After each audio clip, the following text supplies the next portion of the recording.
श्रद्धेय शब्दगणा के चरणों में शभक्ति वंदना।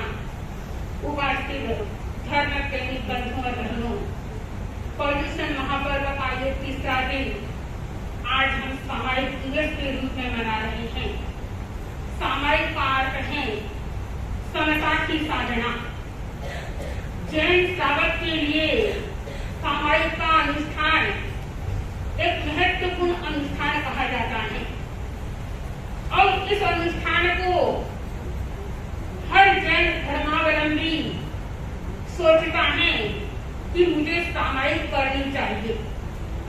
सामायिक कहाँ, कैसे और क्यों करनी चाहिए? सामायिक कहते हैं कि सिद्धांत की भाषा में जो पंचम गुण स्थानवर्ती श्रावक होता है वह सामायिक का अधिकारी होता है। योग शास्त्र की भाषा में आर्थ ध्यान रौद्र ध्यान से हटकर धर्म ध्यान और शुक्र ध्यान में अवस्थित होता है, उसे सामायिक कहते हैं। आवश्यक सूत्र के आधार पर पापकारी प्रवृत्ति को छोड़कर सावध्य कार्यों से जो व्यक्ति ऊपर होता है वह सामायिक का अधिकारी होता है। भगवान महावीर की भाषा में हमारा भगवती सूत्र बोल रहा है कि जो व्यक्ति आत्मा में वास करता है उसे सामायिक कहते हैं। सामायिक के अनेक अर्थ और अनेक परिभाषाएं की जा सकती हैं। सामायिक का अधिकारी श्रावक होता है और सामायिक में द्रव्य, क्षेत्र, काल और भाव तीनों का योग होता है। व्यक्ति को कहाँ सामायिक करनी चाहिए, कैसे सामायिक करनी चाहिए और कैसे द्रव्यों का उपयोग करना चाहिए। सामायिक में द्रव्य होते हैं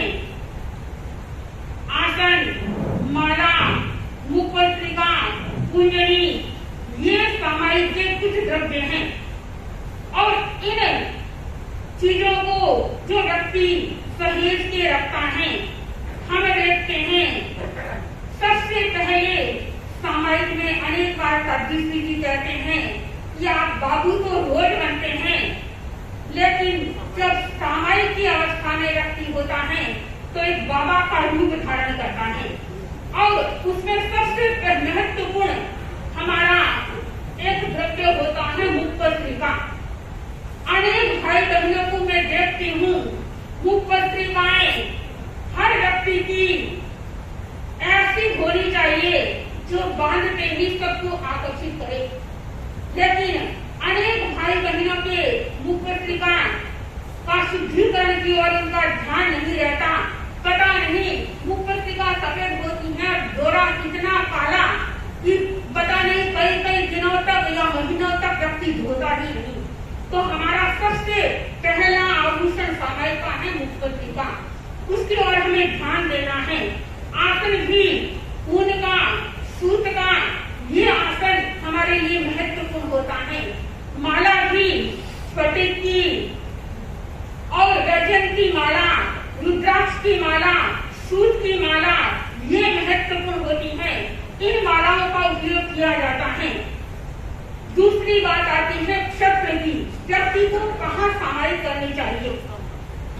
ऐसे स्थान में जहाँ कोलाहल न हो, जहाँ किचन की आवाज नहीं आ रही हो, जहाँ टीवी चल रही हो, ऐसे स्थानों पर व्यक्ति को सामायिक नहीं करनी चाहिए, क्योंकि ऐसे स्थान पर जब व्यक्ति सामायिक करता है तब उनका मन चंचल हो जाता है, उनका मन स्थिर नहीं होता और जब मन स्थिर नहीं होता तो सामायिक की शुद्धिकरण की ओर हमारा ध्यान नहीं जाता। काल, कौन से काल में सामायिक करनी चाहिए? कैसे तो सामायिक व्यक्ति किसी समय में कर लेता है, लेकिन हमारे आगमों में आया है कि ब्रह्म मुहूर्त का समय जो होता है वो हमारे एकाग्रता में बहुत योगभूत बनता है। सुबह सुबह का समय, सूर्य उदय से 90 मिनट पहले का जो समय होता है, उस समय हमारे शरीर के भीतर से ऐसे स्राव निकलते हैं जो हमारी एकाग्रता में सहयोगी बनते हैं। उस समय व्यक्ति को सामायिक की साधना में संलग्न बनना चाहिए। बंधुओं और बहनों, सामाजिक के बारे में बहुत कुछ कहा जा सकता है और बहुत कुछ भी कहने के लिए बहुत है, लेकिन समय भी के साथ में हमें चलना है।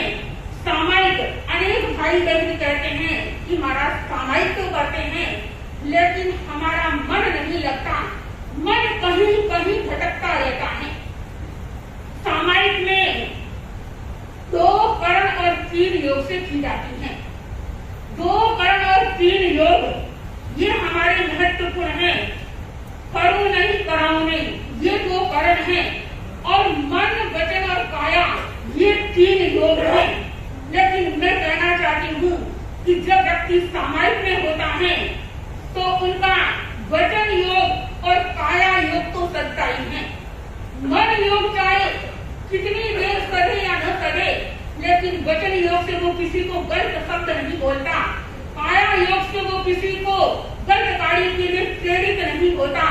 तो ये 2 योग तो हमारे सत्य ही हैं।